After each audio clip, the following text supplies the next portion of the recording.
नमस्कार दोस्तों, भारत समाचार का डिजिटल प्लेटफॉर्म आप देख रहे हैं और मैं हूं आपके साथ प्रियव्रत दीक्षित। आज हम बात करने वाले हैं समाजवादी पार्टी के वरिष्ठ नेता और समाजवादी पार्टी के महासचिव इंद्रजीत सरोज के दिए गए बयान को लेकर। जिस तरीके से उन्होंने बयान दिया, उन्होंने कहा कि मंदिरों में अगर ताकत होती तो विदेशी आक्रांता, मुस्लिम आक्रांता जो थे वो भारत नहीं पहुंच पाते, और चाहे वो महमूद गजनबी हो, मोहम्मद बिन कासिम हो या फिर मोहम्मद गौरी हो, ये जैसे लुटेरे जो है वो नहीं पहुंच पाते, और पहुंचने से पहले ही अगर मंदिरों में ताकत होती तो इनको श्राप देकर भस्म कर दिया जाता। इंद्रजीत सरोज कोई छोटे मोटे नेता नहीं है। बसपा से समाजवादी पार्टी में आए थे, 5 बार के विधायक, मंत्री भी रहे हैं, और उसके बाद इस तरीके का बयान देना आखिर कहां तक उनको सही लगता है। दूसरा बड़ा सवाल यह है कि आखिर समाजवादी पार्टी के नेताओं को स्क्रिप्ट लिख लिख कर कौन दे रहा है, कहां से स्क्रिप्टिंग तैयार हो रही है, कौन इस तरीके के भाषणों को लिखकर दे रहा है जिससे कहीं ना कहीं धार्मिक उत्पाद पैदा हो, लोगों के अंदर जिज्ञासा पैदा हो। तमाम तरीके के सवाल इस वक्त आसमान में तैर रहे हैं कि आखिर रामजी लाल सुमन के बयान के बाद इंद्रजीत सरोज ने आखिर ऐसा बयान क्यों दिया। एक महापुरुषों को अपमान करता है तो दूसरा देवी देवताओं पर सवाल खड़े कर देता है। ऐसे में कई बड़े सवाल कि क्या जिस तरीके से हिंदू मंदिरों को लेकर जो बयान दिया गया है, क्या आप किसी दूसरे समुदाय को लेकर बयान दे सकते हैं क्या? या सिर्फ वोट बैंक की राजनीति है? क्या सिर्फ वोटों को अपने पाले में डालने की कोशिश की जा रही है क्या, कि नहीं हम तो तुम्हारे हितैषी हैं, हमको उनसे क्या मतलब? क्या इंद्रजीत सरोज किसी दूसरे समुदाय के लिए, चाहे मस्जिद हो, चाहे गिरजाघर हो, चाहे गुरुद्वारा हो, खास करके मस्जिद के लिए, क्या इस तरीके के बयान दे सकते हैं?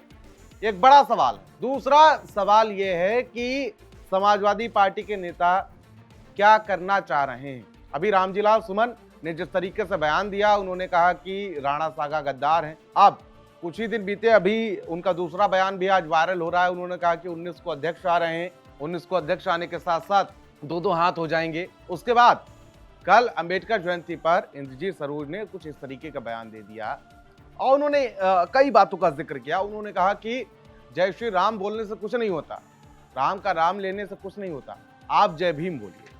उन्होंने कहा कि राम नहीं जय भीम बोलो तो आगे बढ़ोगे, और धार्मिक आस्था और मंदिरों की शक्ति पर सवाल भी उठाए। उन्होंने खुद को सच्चा अनुयायी बताया। उन्होंने कहा कि वो जय भीम के सच्चे अनुयायी हैं और जय भीम बोल करके ही वो 5 बार के विधायक बने और 1 बार मंत्री बने। उन्होंने कहा कि जय भीम बोलोगे तो आगे बढ़ोगे, राम का नारा लगाने से कुछ नहीं।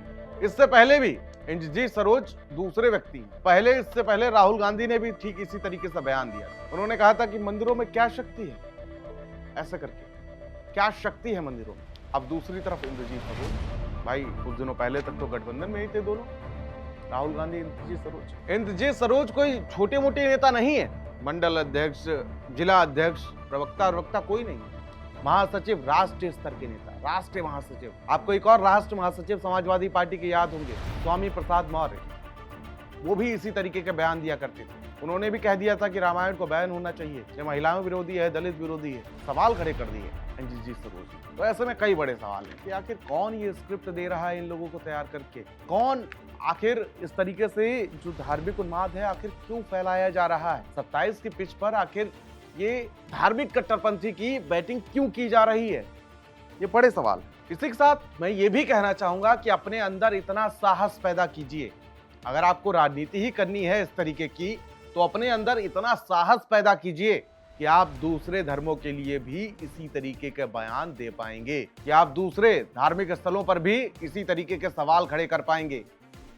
इतना साहस पैदा कीजिए अपने अंदर। और अगर ऐसा आप नहीं कर सकते तो इसका मतलब आप जानबूझकर धार्मिक मर्यादाओं को तार-तार कर रहे हैं। आप लोगों की आस्था के साथ खेल रहे हैं, आप लोगों के विश्वास के साथ खेल रहे हैं। ये सवाल तो बनता ही है ना। मैं यही कहना चाहूंगा कि कम से कम धार्मिक मर्यादाओं को मत तोड़िए। आपको क्या लगता है कमेंट बॉक्स में हमको जरूर बताइए। तब तक के लिए मुझे दीजिए इजाजत। नमस्कार।